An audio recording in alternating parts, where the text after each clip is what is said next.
Shalom Bapak, Ibu, Saudara dan Saudari yang terkasih di dalam nama Tuhan Yesus Kristus. Salam damai sejahtera bagi kita semua.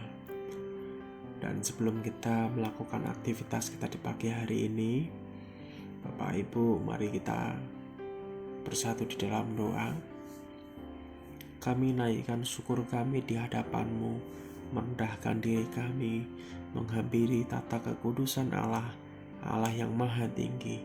Dan pada kesempatan pada pagi hari ini ya Tuhan, kami akan membaca merenungkan kebenaran firman-Mu sebelum kami mengalih aktivitas kami. Sehingga ya Bapa, Engkau ampuni setiap dosa dan pelanggaran kami, dan kehidupan kami semata-mata hanya untuk memuliakan nama-Mu saja. Terima kasih, kusambut kebenaran firman-Mu dalam nama Yesus. Haleluya. Amin.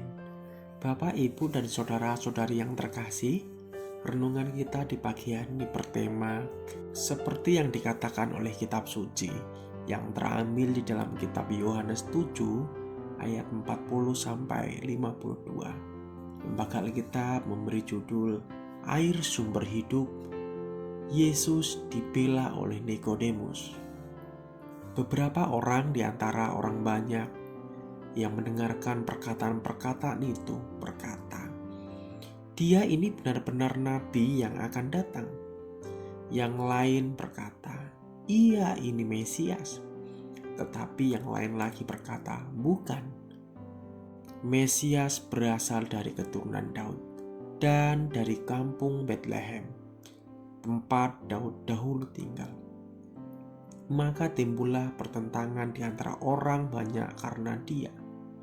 Beberapa orang di antara mereka mau menangkap dia, tetapi tidak ada seorang pun yang berani menyentuhnya. Yesus dibela oleh Nikodemus, maka penjaga-penjaga itu pergi kepada imam-imam kepala dan orang-orang Farisi yang berkata kepada mereka, "Mengapa kamu tidak membawanya?" Jawab penjaga-penjaga itu, "Belum pernah seorang manusia berkata seperti orang itu." Jawab orang-orang Farisi itu kepada mereka, "Adakah kamu juga disesatkan? Adakah seorang di antara pemimpin-pemimpin yang percaya kepadanya? Atau seorang di antara orang-orang Farisi?"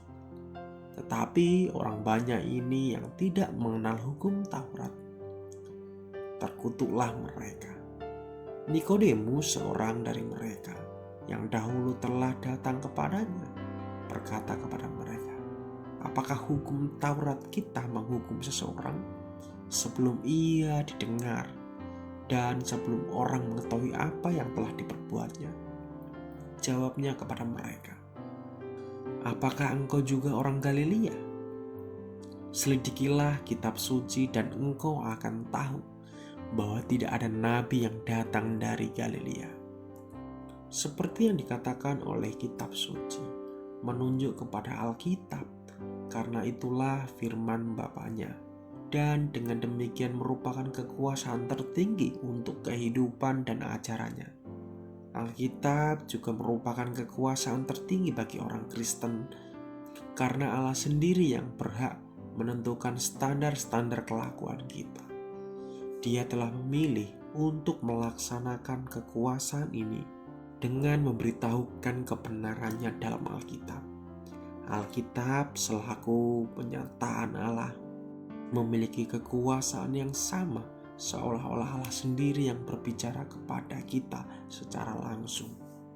Yang pertama, Alkitab yang diilhamkan merupakan kekuasaan tertinggi bagi setiap orang percaya. Tradisi, kegerejaan, nubuat, penyataan-penyataan yang baru, ajaran dan gagasan manusia harus diuji sesuai dengan Alkitab dan tidak pernah boleh diangkat sehingga menjadi sejajar dengan kekuasaan Alkitab yang terambil dalam kitab Markus 7 ayat 13 dan juga di dalam kitab Kolose 2 ayat 8. Yang kedua, mengaku kesetiaan yang sama atau lebih kepada kekuasaan lain dari Allah dan firman-Nya. Yang diilhamkan berarti mengundurkan diri dari imam Alkitabiah dan ketuhanan Kristus.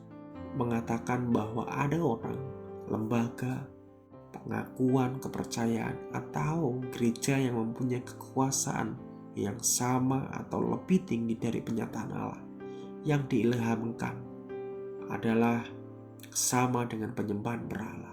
Jadi, semua orang yang tidak bersedia menyerahkan kepercayaan mereka kepada kekuasaan di dalam perjanjian baru menempatkan dari mereka di luar kekristenan, Alkitabiah, dan keselamatan dalam Kristus. Alkitab adalah firman Allah yang hidup.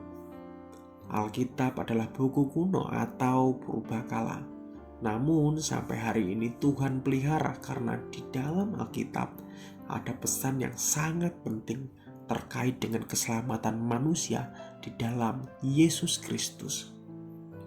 Oleh karena itu, mari kita bersyukur untuk Alkitab dan kita terus bertekun merenungkan firman Tuhan. Di masa kini, orang-orang menghendaki bukti-bukti supaya mereka percaya. Mereka mungkin tidak terlalu suka dengan teori dan mereka berkata, yang penting bukti. Padahal sebuah teori yang baik ditemukan melalui penyelidikan, penelitian, dan pembuktian. Namun masyarakat pragmatis memang selalu mencari bukti.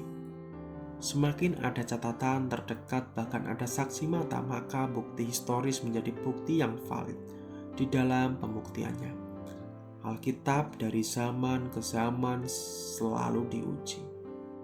Bahkan telah diuji orang percaya maupun tidak percaya. Alkitab sudah diterjemahkan ke dalam sekian banyak bahasa, sehingga semua orang bisa membaca dan merenungkannya. Alkitab adalah satu-satunya buku yang mempunyai salinan sekian banyak puluhan ribu dan terbesar di berbagai benua. Alkitab juga satu-satunya buku di mana salinannya yang ditemukan adalah salinan yang terdekat dengan masa peristiwa itu terjadi. Sebagian contoh ada salinan di tahun 125 AD atau Masehi, yaitu Papirius 52 yang isinya adalah sebagian dari Injil Yohanes, dan juga Papirius 66 salinan tahun 200 AD atau Masehi. Ada seluruh salinan dari Injil Yohanes, Papirius 75, yang berasal dari tahun 175 sampai 225. Adalah surat Yudas dan 2 surat dari Petrus. Jikalau Alkitab dianggap tidak valid secara historis, maka di dunia ini tidak ada sebuah histori yang valid, karena tidak ada salinan sejarah manapun yang lebih banyak dan lebih dekat daripada salinan Alkitab. Di sini memberitahukan bahwa bukan manusia yang memelihara Alkitab, tetapi Tuhan yang memelihara Alkitab sekian lama supaya kabar keselamatan boleh sampai kepada akhir zaman. Amin. Mari kita bersatu di dalam doa. Terima kasih Bapa untuk perenungan kebenaran firman-Mu. Terima kasih untuk Alkitab yang kami sudah baca, kami sudah mendengar, kami sudah renungkan. Terima kasih ya Bapa. Biarlah berita keselamatan itu ya Bapa sampai di dalam keluarga kami, sampai di semua orang di muka bumi, sehingga nama-Mu dipermuliakan melalui muka bumi ini. Terpuji kekal nama-Mu, kami berdoa mengucap syukur kepada Bapa di surga. Haleluya.